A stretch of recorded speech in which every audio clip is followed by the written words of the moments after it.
Hello students, my name is Pragati Misra. In our last video, we were discussing about a very important theorem of group homomorphism that is known as Cayley-Hamilton theorem.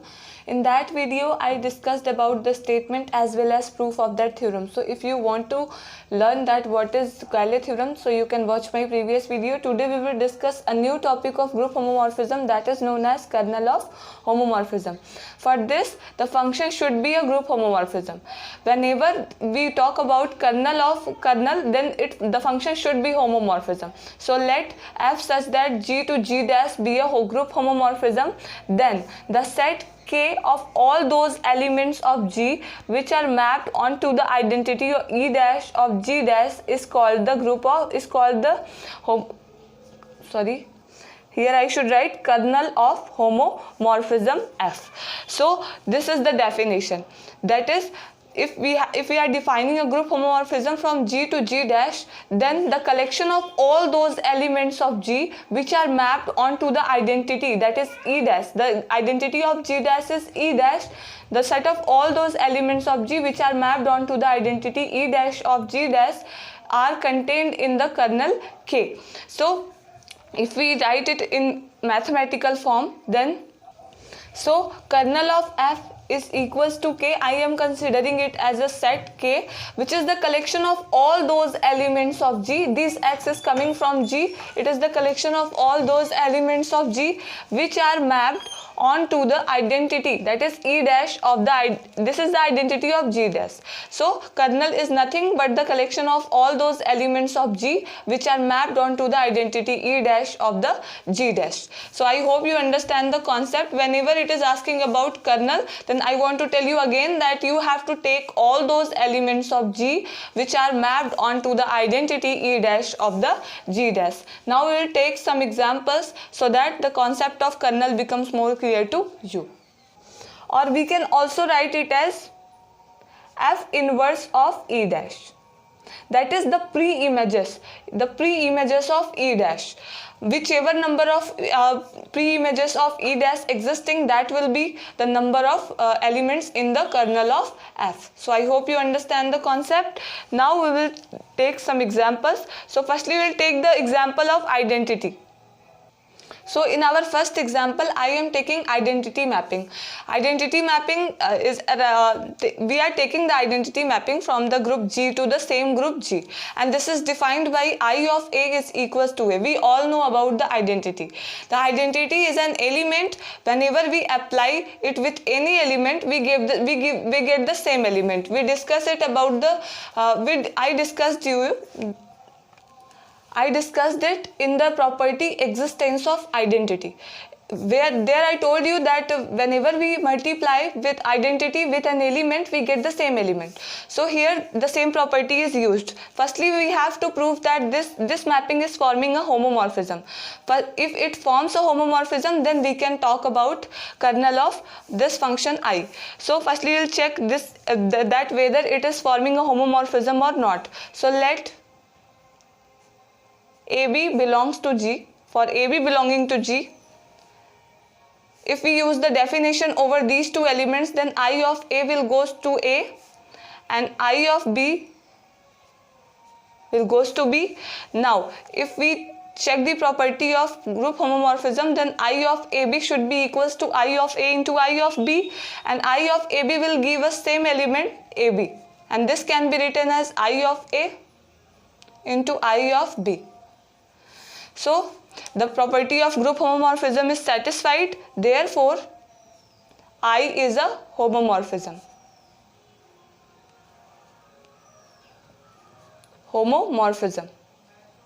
Now if we talk about the kernel of I, then what will be the kernel?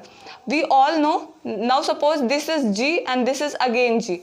In G there are 5 elements, 0, 2, 4, 6.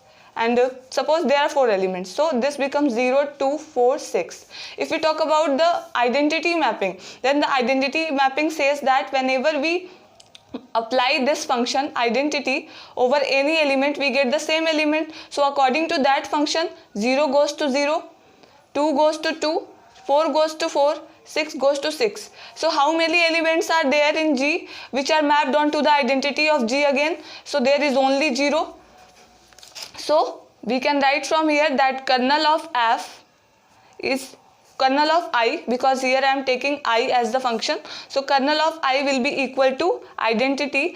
If the group is additive, then we take 0. If group is multiplicative, then we take 1. So it depends on group, since I of E is equals to E. So I hope you understand the concept of kernel. Now I will take one more example. So now I will discuss our next example, that is, consider the mapping f such that r to g dash given by the function f of x is equals to e raised to power ix, and this is true for all x belonging to r, where r plus is the additive group of real number. That is, this is the set of real number defined with the binary operation as addition. And the second set is g dash. It is the collection of all the complex numbers of form e raised to power ix whose absolute value is 1. Whenever we define e raised to power ix, this gives us under root of cos square x plus sin square x, and its value is always 1. We know about it. So its absolute value is always 1. So now we have to find the kernel of this function. So first, before finding the value of kernel, we have to check that whether it is a homomorphism or not. So firstly, we will check that whether it is homomorphism or not. So for homomorphism, we consider two elements. So let for x, y belongs to R, f of x plus y should be equals to f of x into f of y, because this is the multiplicative group, and we know the homomorphism conserves the binary operation or preserves the binary operation. So f of x plus y can be written as, by the definition of the function, we can write it as e raised to power I x plus y, and this can be written as e raised to power ix into e raised to power iy. Now e raised to power ix is what? This is fx and this is fy. So this is preserving the operation. So we can say f is a homomorphism.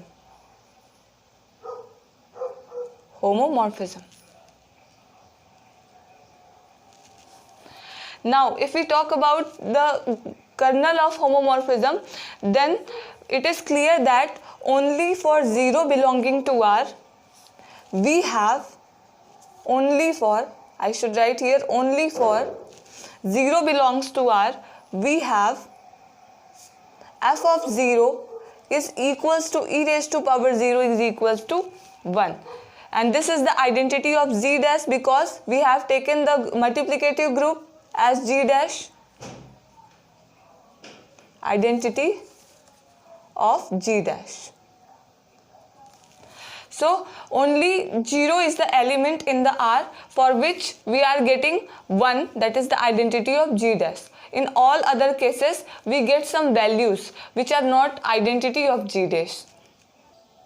If we take 2 belongs to R, if I am taking 2 belongs to R, then by the definition of the function, f of 2 becomes e raised to power 2i, and the value that value cannot be equals to 1 ever. So in the kernel, only one element of the domain, that is R, will be present, and that is kernel of f is equals to